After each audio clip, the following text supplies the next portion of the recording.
Welcome students. So here we are with another session of our super revision. यहाँ पे हम लोग बात करने वाले हैं बच्चों आज एक नए टॉपिक के बारे में जिसका नाम है redemption of preference shares. Issue of shares हो गया अपना, उसके बाद में we give a quick revision to bonus rights के बारे में बातचीत किया, अकाउंटिंग फॉर शेयर कैपिटल ही कंटिन्यू करेंगे, रिडेम्पशन ऑफ प्रेफरेंस शेयर्स के बारे में बात करेंगे which is as per the section 55 of your companies act. Redemption का मतलब क्या है sir? What do you mean by the word redemption? Redemption मतलब रीपेमेंट, सिंपल टर्म्स में रीपे करना है। सर किसको रीपे करना है? प्रेफरेंस शेयर होल्डर को। सर क्यों रीपे करना है? क्योंकि उनका टर्म पीरियड कंप्लीट हो गया मेरे बच्चों। टर्म पीरियड सर क्या हो सकता है? मैक्सिमम टर्म पीरियड जो होता है, एक नॉर्मल कंपनी 20 साल के लिए मैक्सिमम 20 साल के लिए प्रेफरेंस शेयर इशू कर सकते हैं। 20 साल कंप्लीट, बाबा ये लो आपका पैसा वापस दे दो, मुझे मेरा प्रेफरेंस शेयर वापस, और आपको नए शेयर होल्डर को वो शेयर्स इशू करने पड़ेंगे। मतलब एक शेयर होल्डर 20 इयर्स के लिए शेयर होल्डर हो सकता है। प्रेफरेंस शेयर्स के बारे में बात किया जा रहा है यहाँ पे। और अगर आपका ऑर्गेनाइजेशन इंफ्रास्ट्रक्चर कंपनी है, then this limit raises to 30 years. दो प्रकार के कंपनी याद रखनी, 20 years for normal organisation, all other organisation ऐसा बोल सकते हैं। स्पेशली अगर क्वेश्चन में मेंशन किया है कि बाबा XYZ limited is an infrastructure company, तो 30 साल का टाइम फ्रेम है, 30 इयर्स के लिए आप उनके शेयर होल्डर बन के रह सकते हैं। यस और नो? तो रिडेम्पशन मतलब क्या? रिडेम्पशन का मतलब रीपेमेंट। सर टर्म 20 साल का ही रहना चाहिए क्या? 10 साल में पेमेंट? अरे हो सकता है ना पेमेंट 10 साल में भी, कोई भी प्रॉब्लम नहीं। देखो आपके कंपनी कितने प्रकार के शेयर्स इशू करते हैं? दो प्रकार, इक्विटी प्रेफरेंस। इक्विटी का तो रिडेम्पशन होता नहीं है, उसका होता है buyback, that is also a kind of redemption. सिर्फ नाम बायबैक बोल दिया, ठीक है। ये ले मैन लैंग्वेज में अगर बात किया जाए आपको मीनिंग समझाने के लिए, तो it is what redemption only, लेकिन उसको बायबैक बोलेंगे बस। हम लोग बायबैक भी उठाएंगे मेरे बच्चों। अभी रिडेम्पशन का बात करेंगे तो प्रेफरेंस शेयर से रिलेटेड ये सिर्फ redemption only correlates with preference shares, इनका ही रीपेमेंट होता है। हाँ सर, और अपने को तो याद भी है कि जितने भी हमारे प्रेफरेंस शेयर्स हैं उनका डिविडेंड फिक्स्ड होता है। हाँ सर, उनका डिविडेंड फिक्स्ड होता है, याद है कि नहीं सारे बच्चों को? यस। इसके बाद में क्या, अगर डिविडेंड फिक्स्ड है और रीपेमेंट ऑफ कैपिटल में भी प्रेफरेंस है उनको, इश्यू ऑफ शेयर्स में हमने देखा था। इसके बाद में बात करेंगे मेरे दोस्तों हम लोग ये रिडेम्पशन वाले टाइम फ्रेम के बारे में। क्या बताया मैंने अभी आपको? 20 years for normal company, 30 years for infrastructure. Sir आपने तीसरी बार बोल दिया। अरे इंपॉर्टेंट है, इसको याद रखना है, इसके ऊपर क्वेश्चन सेट हो सकता है मेरे दोस्तों। यस और नो? चलिए आगे। अभी टाइप्स ऑफ प्रेफरेंस शेयर्स का अगर बात कर ले, कितने प्रकार के प्रेफरेंस शेयर्स होते हैं, तो सबसे पहला कैटेगरी प्यारा प्यारा आज दुलारा है, क्यूमुलेटिव और नॉन क्यूमुलेटिव। क्यूमुलेटिव मतलब अगर आपके डिविडेंड कुछ अनपेड रह गए ना, तो वो अक्यूमुलेट होते जाएगा इस साल का नेक्स्ट ईयर। अगर नेक्स्ट ईयर में नहीं पे होगा तो 2 साल का अक्यूमुलेट, जब तक पे ऑफ नहीं होगा अक्यूमुलेट होते जाएगा टिल द प्रोविजंस परमिट। और यहाँ पे नॉन क्यूमुलेटिव का मतलब क्या? हाँ सर समझ में आ गया, जिसमें डिविडेंड अक्यूमुलेट नहीं होने वाला। अरे बाबा अनपेड डिविडेंड है, कंपनी को कोई प्रॉफिट नहीं हुआ किसी साल में, वो अक्यूमुलेट नहीं होएगा आगे, बस भूल जाओ, नहीं मिलने वाला।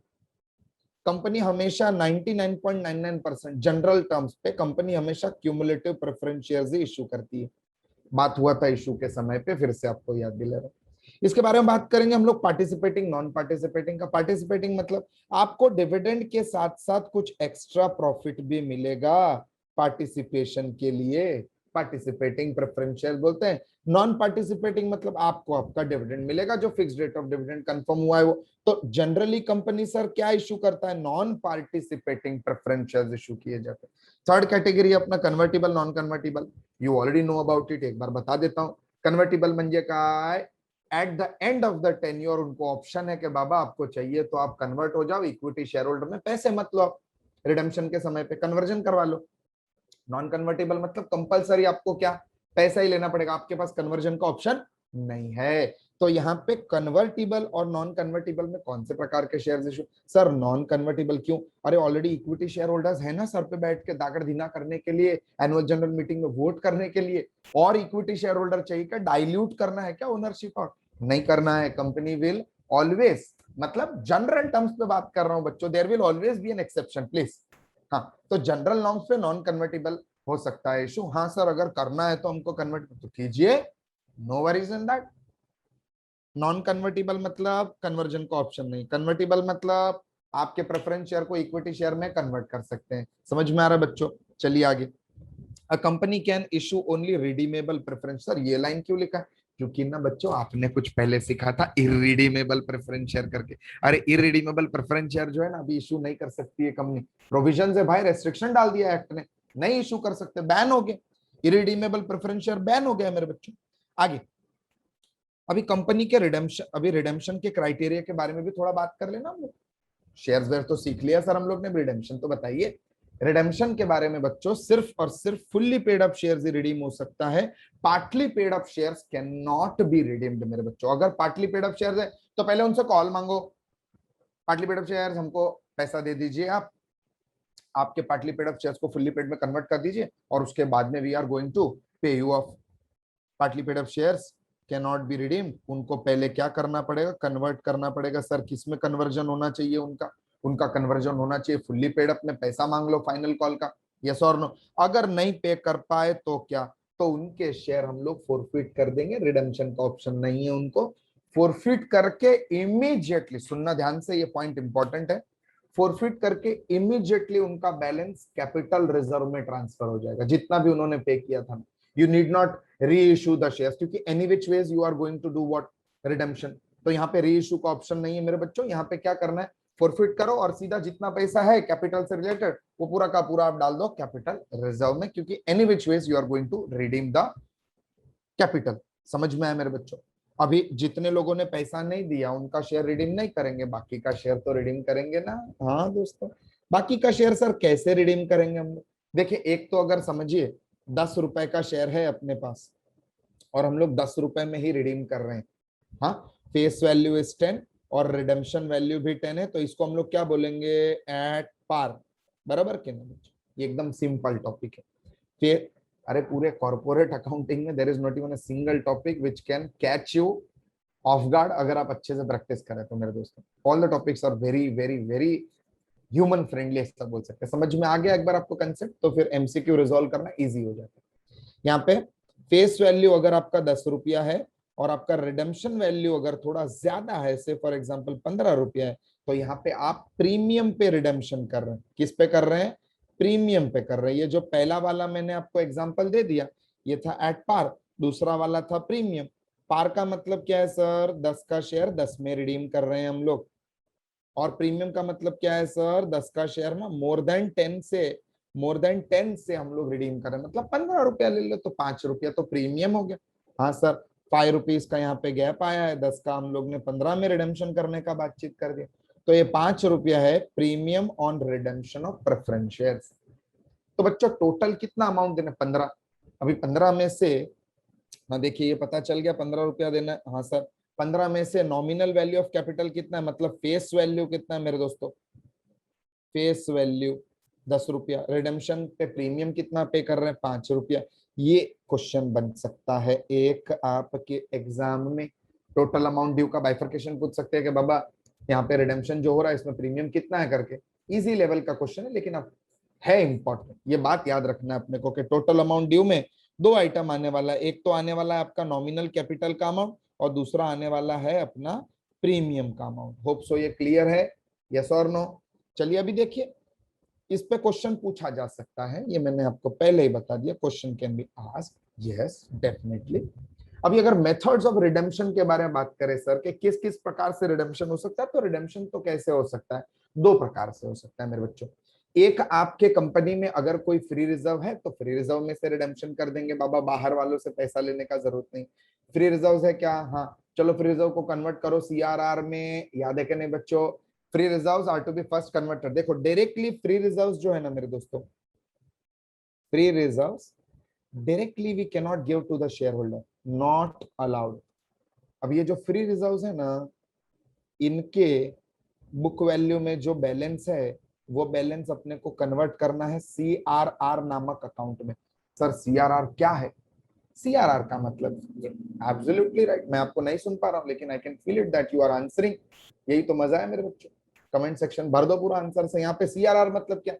Capital redemption reserve. Capital redemption reserve create होने वाला, क्रिएट करें। Capital redemption reserve is equivalent to capital. Capital redemption reserve capital के ही बराबर है। In the eyes of law it is capital only. क्यों? क्योंकि वो एक ही यूज में आने वाला है। क्या यूज में आने वाला है? बोलो। बोनस शेयर इशू करने के काम में आएगा। सुप्रीम मेरे बच्चों देखो ना, फ्री रिजर्व्स को सीआरआर में कन्वर्ट करना है और फिर हमको पैसा दे देना है शेयर होल्डर्स को। डायरेक्ट पेमेंट नहीं कर सकते हम लोग। मतलब क्या सर? सुनो, redemption by creation of CRR out of free reserve. Free reserves का मतलब क्या? अरे बच्चों, free reserves general reserve, reserve fund, dividend equalisation reserve और कोई फ्री रिजर्व अगर आपके बुक में दिया है तो पीएनएल का क्रेडिट बैलेंस। बार बार मैं हमेशा क्रेडिट बैलेंस बोलता हूं क्योंकि डेबिट बैलेंस तो लॉस है मेरे दोस्तों। तो यहाँ पे क्रेडिट बैलेंस का ही बात करेंगे। अब ये जो मेथड है ना, in this particular method you are going to create the CRR amount. Sir कितना क्रिएट करेंगे? यही वाला एग्जांपल सर कंटिन्यू कर दो ना, 15 रुपया, 10 रुपया और 5 रुपए वाला, तो सर बरोबर से समझ में आ जाएगा। तो नो वरीज, यही एग्जाम्पल कंटिन्यू करें। टोटल कितना देना है? 15, लेकिन 15 में से 5 रुपया तो प्रीमियम। बच्चों देखो, premium has to be paid from premium if premium is available. समझने का प्रयत्न कीजिए, लेमैन लैंग्वेज में बात किया जा रहा है यहाँ पे, आप ही के लिए सुनिएगा ध्यान से, एकदम easy. Premium is to be paid from premium, मतलब प्रीमियम को राइट ऑफ करने के लिए हम लोग प्रीमियम का इस्तेमाल करें। हाँ, अगर प्रीमियम नहीं है तो फ्री रिजर्व यूज कर लो रे बाबा। राइट ऑफ करने का बात चल रहा है यहाँ पे। मतलब सर सबसे पहले तो आप यहाँ पे क्या करेंगे? कैलकुलेट करेंगे कितना पैसा आपको पे ऑफ करना है। तो यहाँ पे कितना पैसा पे ऑफ करना था बताइए मुझको। सर 15 रुपीज पे ऑफ करना था। 15 रुपीज, देखिए एग्जांपल ले रहा हूँ आपके लिए। हाँ, जिसमें से 10 रुपीज किससे रिलेटेड था मेरे दोस्तों? हाँ, ये था कैपिटल से रिलेटेड, मतलब ये नॉमिनल वैल्यू था। हाँ sir, nominal value of capital. और 5 रुपया जो था मेरे दोस्तों, ये क्या था? सॉरी, सिक्योरिटी प्रीमियम बोल रहा हूं मैं भी। यहाँ पे 5 रुपया क्या था? Premium on redemption of preference shares. यहाँ पे देखो, I am here to help you out. तो ऐसा हो सकता है कि कभी एंजाइटी में मैं गलत वर्ड यूज कर दूं। प्लीज भावनाओं को समझिए आप, and do the best what ever you can do. बच्चा पार्टी यही करना है। ध्यान दीजिए, पॉजिटिविटीज लेते जाओ आप मेरे पास से, जेकेएससी के पास से पॉजिटिविटी सारा ले लो आप लोग बस। चलो यहाँ पे ध्यान दे दो। यहाँ पे मैंने सिक्योरिटी प्रीमियम बोल दिया ना बच्चों, यहाँ पे क्या आ जाएगा? Premium on redemption of preference shares आ जाएगा। तो ये दोनों अमाउंट अपने को पे करना है। सीआरआर जो है ना बच्चों, वो सिर्फ नॉमिनल वैल्यू के लिए क्रिएट होगा, और जबकि प्रीमियम जो है ना, इसको राइट ऑफ करना पड़ेगा अपने को। अगर अपने पास सिक्योरिटी प्रीमियम का बैलेंस है तो उसमें से राइट ऑफ करेंगे। अगर सिक्योरिटी प्रीमियम का बैलेंस नहीं है तो फ्री रिजर्व्स यूज कर लेंगे, डिविजिबल प्रॉफिट यूज कर लेंगे मेरे दोस्तों राइट ऑफ करने के लिए। देखिए सबसे पहला एंट्री आएगा आपका ड्यू का। देखिए ना, ध्यान दीजिए ना। हाँ, जर्नल एंट्री पूछ सकते हैं। ड्यू का एंट्री क्या आ जाएगा कि बाबा शेयर कैपिटल कैंसल करना पड़ेगा। Preference share capital account debit 10 रुपया। और क्या देना है?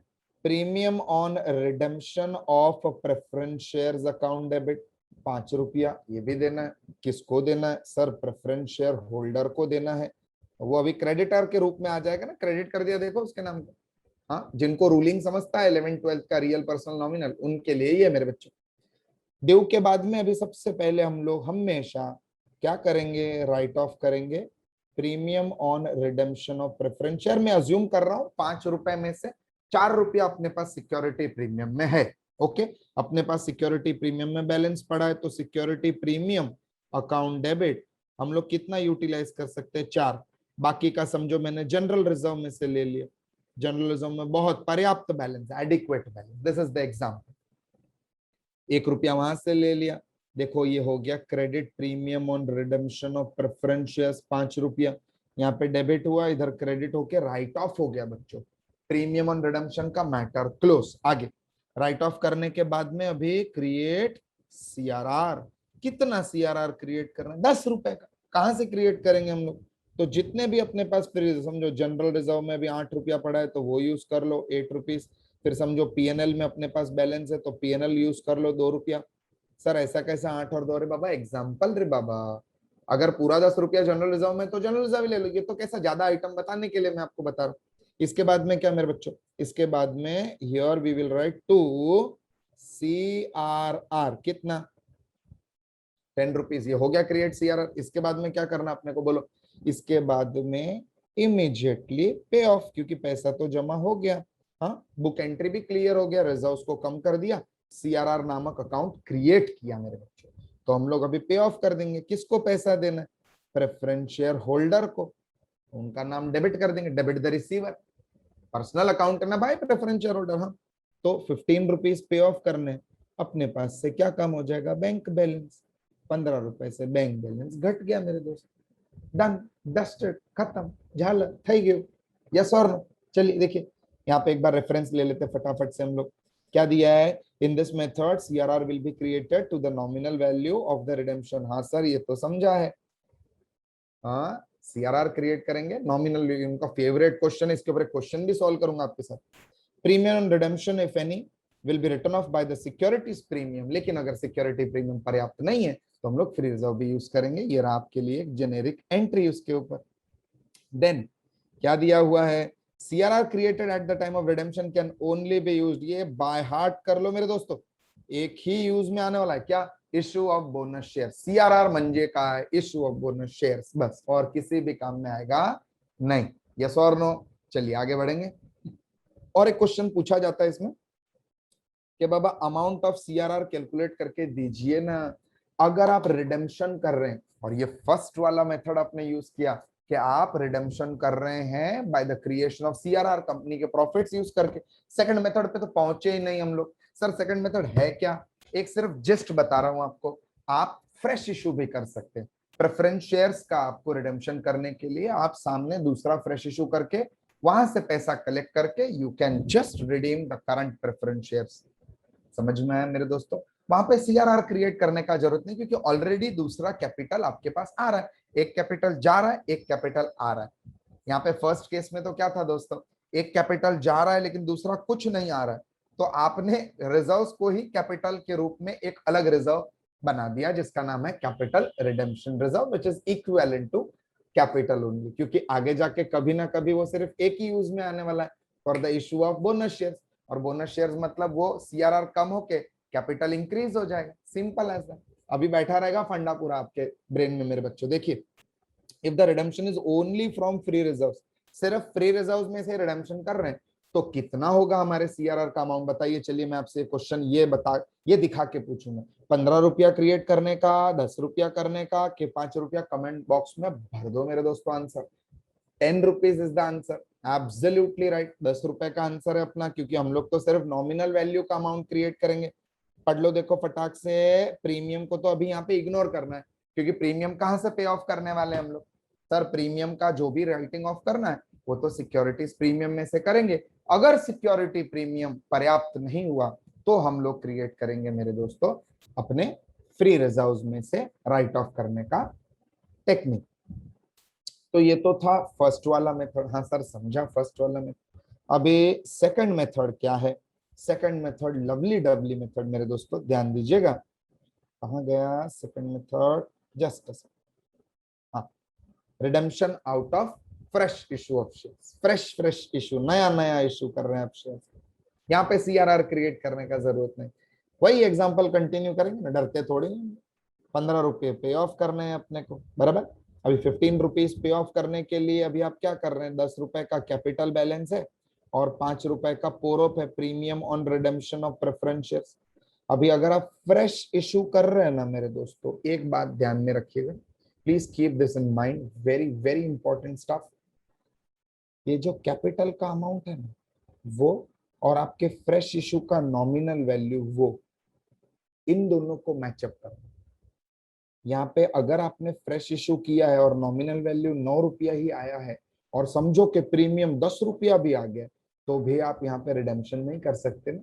फिर भी यहाँ पे 10 के कैपिटल के लिए यहाँ पे 9 का ही कैपिटल रेज हुआ, जबकि कैपिटल बैलेंस तो इक्विवेलेंट रेज होना चाहिए। यहाँ पे 9 रुपया हो गया, मतलब 1 रुपया अपने को कहीं से अरेंज करना पड़ेगा, सीआरआर वीआरआर क्रिएट करना पड़ेगा मेरे दोस्तों 1 रुपए का, तभी जाके पे ऑफ हो पाएगा। होप सो ये क्लियर है। हमेशा नॉमिनल वैल्यू ही क्रिएट करना है आपको, किसके लिए? कैपिटल पे ऑफ करने के लिए।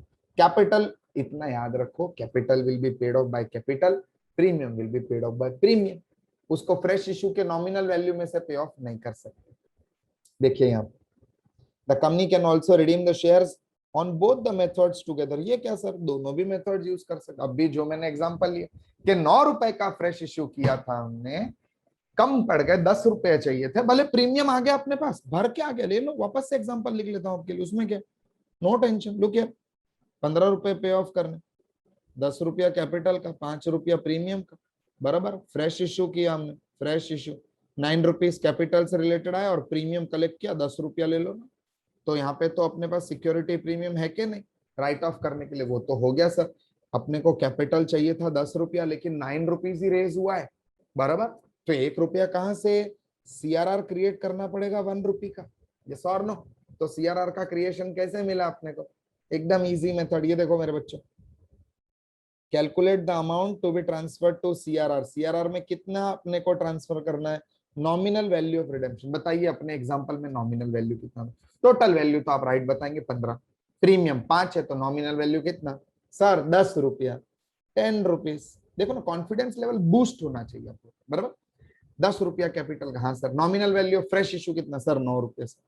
तो कितना क्रिएट करना पड़ेगा सीआरआर, 1 रुपये से। सर इतना इजी, अरे लिखो जल्दी ये फॉर्मूला, राइट दिस डाउन, फटाफट लिख डालो मेरे दोस्त, एकदम इमीडिएटली। हो गया ये, चलिए लवली। इसके आगे अपने को और एक क्वेश्चन पूछ सकते हैं रिडेम्पशन में, calculate the number of shares to be issued. Number of shares to be issued, हाँ मेरे दोस्तों, ये भी पूछ सकते हैं कि इतना सीआरआर क्रिएट किया है तो शेयर्स कितना इशू करना पड़ेगा। देखिए फिर से वही एग्जांपल लेता हूँ, 15 रुपीज का पेमेंट, जिसमें से 10 कैपिटल का, 5 रुपया प्रीमियम का। प्रीमियम के लिए समझिए अपने पास सिक्योरिटी प्रीमियम है, this is what we are taking common. अभी कैपिटल में समझो हमारे पास रिजर्व्स पड़े हैं 4 रुपए के, बराबर। तो 10 में से 4 तो सीआरआर से जमा हो गया, तो फ्रेश इशू कितने का हो जाएगा, 6 रुपीज का। 6 रुपीज का फ्रेश इशू है मेरे दोस्त, बराबर। 6 रुपीज का फ्रेश इशू। अभी इसमें एक छोटा सा कैच है सर, क्या कैच है, जो भी फ्रेश इश्यू है ना दोस्तों, उसका शेयर्स कैलकुलेट करने के लिए यहाँ पे 6 रुपीज का फ्रेश इश्यू बोला है, कितने शेयर, कितने शेयर इश्यू करने पड़े। अभी यहाँ पे अगर समझिए 6 रुपीज चाहिए, और ये 6 रुपीज रेस करने के लिए I am issuing a share of ₹1 plus 5 rupees premium, तो यहाँ पे 6 रुपया मेरे पास आ रहा है ना, लेकिन ये 6 रुपीज में यहाँ पे यूटिलाइज नहीं कर सकता हूँ, नो नो नो। क्यों, क्योंकि 5 रुपया इसमें से प्रीमियम का है, 1 रुपया ही कैपिटल रिलेटेड है, मुझको कैपिटल का 6 रुपया चाहिए।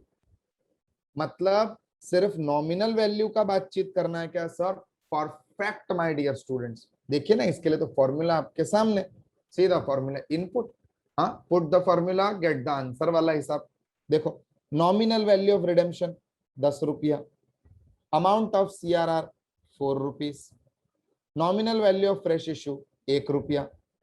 तो मुझको 1 शेयर नहीं इशू करना है मेरे दोस्तों, मुझको 6 शेयर इशू करना, भले फिर प्रीमियम कितना भी आ जाए, कैपिटल पे ऑफ करने के लिए तो अमाउंट चाहिए क्या नहीं, हाँ। तो फिर यहाँ पे 6 रुपया चाहिए था, और यहाँ पे 1 रुपए का 1 शेयर मेरे दोस्तों, हम लोग 6 शेयर्स इशू करने पड़ेंगे अपने को। Number of shares issued will be 6 shares, not 1 share.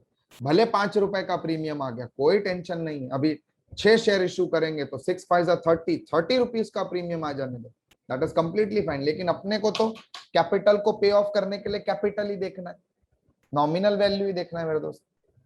Hope so ये बात क्लियर है आप लोग को। 2 मेथड्स थे रिडेम्पशन में, दोनों मेथड्स पे बातचीत किया। एक सम हम लोग प्यारा नन्हा मुन्ना सा सम कर लेंगे। आइए बच्चों, let us check this question. क्या दिया है, ओमा लिमिटेड, बराबर, Oma Limited issued 2000 10% preference shares of 100 each at par, which are redeemable at a premium of 10%. For the purpose of redemption, the company issued 1500 equity shares of ₹100 each at a premium of 20%. At the time of redemption, the amount transferred to CRR will be। देखिए मैं आपको एक super hack बताता हूँ, एकदम fast में, जल्दी जल्दी समझा। क्या सर, देखो सारे बच्चे ध्यान देंगे, और बाकी सारे बच्चे बड़े सब जन ध्यान देंगे। देखो यहाँ पे अमाउंट ड्यू कितना है, टोटल अमाउंट ड्यू कितना पैसा भरना है सर, 2000 शेयर्स है, और 1 शेयर कितने का है, redeemed at a premium of 10, मतलब 110 में रिडेम्पशन हो रहा है, बराबर क्या नहीं। 2000 इंटू 110, चांस नहीं लूंगा, कैलकुलेटर है बाजू में तो कर लेंगे कैलकुलेटर 2,20,000। दिमाग लगाना है, फिर सुपरमैन नहीं बनना है बच्चों, CS बनना है। यहाँ पे नॉमिनल वैल्यू ऑफ कैपिटल कितना, अपने को नॉमिनल वैल्यू रिडीम करना है 2000 into 100, 2 lakh if I am not wrong, plus premium on redemption, हाँ जी 2000 इंटू 10, 20,000 रुपया। ओके सर, आगे बोला है the company issued 1500 equity shares of 100 each at par at premium of 20%। बोलो प्रीमियम। अभी ये टोटल कितना फ्रेश इश्यू किए, फ्रेश इश्यू तो 1500 शेयर्स इश्यू कर रहे हैं, जिसमें 100 रुपया कैपिटल का है। कैपिटल पे ऑफ करने के लिए सिर्फ नॉमिनल वैल्यू का बात होगा, और 1500 इंटू 20 करेंगे तो यहाँ पे प्रीमियम भी जनरेट हो रहा है अपने पास। तो यहाँ पे मेरे पास कितना पैसा आ रहा है, 1500 और 2 जीरो, 1.5 लाख रुपया आ गया। 2 लाख में से 1.5 लाख यहाँ पे आ गया। प्रीमियम के लिए है क्या पर्याप्त बैलेंस? 1500 इंटू 20 30,000 होता है मेरे दोस्तों। यस 30,000। तो यहाँ पे तो अपने को 20,000 रुपया ही चाहिए, 30,000 आ गया। ये तो सेट ऑफ हो ही जाएगा, लेकिन अपने पास कितना पैसा कम पड़ रहा है कैपिटल पे ऑफ करने के लिए। बिना फॉर्मूला डाले फॉर्मूला बन गया यहाँ पे। ये अपने फॉर्मूले का first part, nominal value of capital, हाँ, minus the fresh issue is equal to CRR created, मतलब 50,000 रुपीज पे CRR क्रिएट हो जाएगा मेरे दोस्तों आपके फ्री रिजर्व में से। CRR क्रिएट हो गया 50,000 का। समाप्त। देखिए कितना सिंपल और इजीली अंडरस्टैंडेबल है once you get the formula. कहाँ गया अपना फॉर्मूला प्रिय मित्र? देखो, एक तो ये फॉर्मूला अपना, दूसरा अपना फॉर्मूला ये रहा दोस्तों। चलिए लिख लीजिए जल्दी। डन। पॉज करके वीडियो आपको लिख लेना है, simple as that. So without any further due आगे बढ़ जाएंगे रिडेम्पशन में। थोड़ा थोड़ा एकदम माइन्यूट वाला पार्ट बचा है, सिर्फ आपको एक्सप्लेन करना है कि अगर आपको ऐसा पूछा क्वेश्चन कि बाबा रिडेम्पशन करना कैसे है, तो सबसे पहले प्रोसीजर में ड्यू आ जाएगा कि कितना पेमेंट करना है। ड्यू हमेशा क्या होगा, आपका नॉमिनल वैल्यू प्लस आपका प्रीमियम। फिर फ्रेश इशू कर रहे तो फ्रेश इशू, और फ्री रिजर्व यूज कर रहे हैं CRR के लिए तो फ्री रिजर्व। उसके बाद में प्रीमियम राइट ऑफ कर दिया या प्रीमियम पहले राइट ऑफ कर दिया, डिपेंडिंग ऑन द क्वेश्चन। और फाइनली पे ऑफ करना है अपने को प्रेफरेंस शेयर होल्डर को, उतने रुपए से प्रेफरेंस शेयर होल्डर पे ऑफ हो जाएंगे। ये अमाउंट आपका टोटल अमाउंट है, मतलब यहाँ पे आ जाएगा आपका कैपिटल प्लस प्रीमियम, दोनों पे ऑफ हो जाएंगे। बराबर। अब यहाँ पे कभी कभी ऐसा हो सकता है कि रिडेम्पशन के केस में हम लोग सर इन्वेस्टमेंट बेच के पैसा जमा कर, हाँ हो सकता है ऐसा, लेकिन आप डिबेंचर इशू करके यहाँ पे रिडेम्पशन नहीं कर सकते। डिबेंचर से बोरोड कैपिटल लोन लेके आप यहाँ पे रिडेम्पशन करें, ऐसा पॉसिबल नहीं है दोस्तों। एक बात आपके प्लीज ध्यान में रख लीजिएगा आप, redemption is possible only via 2 ways. Redemption possible only via 2 ways, ध्यान दीजिएगा, पॉसिबल ओनली वाया 2 वेज। सबसे पहला फ्री रिजर्व में से, दूसरा फ्रेश इशू में से, तीसरा तीसरा सर तीसरा, अरे हाँ, अरे सुन तो सही बाबा मेरे प्रिय मित्र, सुनिए आप। यहाँ पे both the methods will be taken into consideration, एक साथ में, थोड़ा थोड़ा CRR, थोड़ा थोड़ा फ्रेश इशू। यस, तो बच्चों this was the concept of your redemption. I hope this was helpful to you people.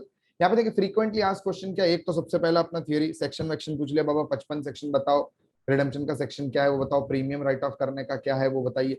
इसके बाद में कैलकुलेशन ऑफ CRR पूछ सकते हैं, या तो पूछ सकते हैं अपने को number of shares to be issued as fresh issue. This was a redemption of preference shares from JKSC to you बच्चा पार्टी। ये छोटा सा revision session for this particular topic. I hope this will help you in your exams. आगे बढ़ेंगे हम लोग, आएंगे और भी चैप्टर्स के साथ में, तब तक के लिए थैंक यू सो मच मेरे दोस्तों, थैंक यू।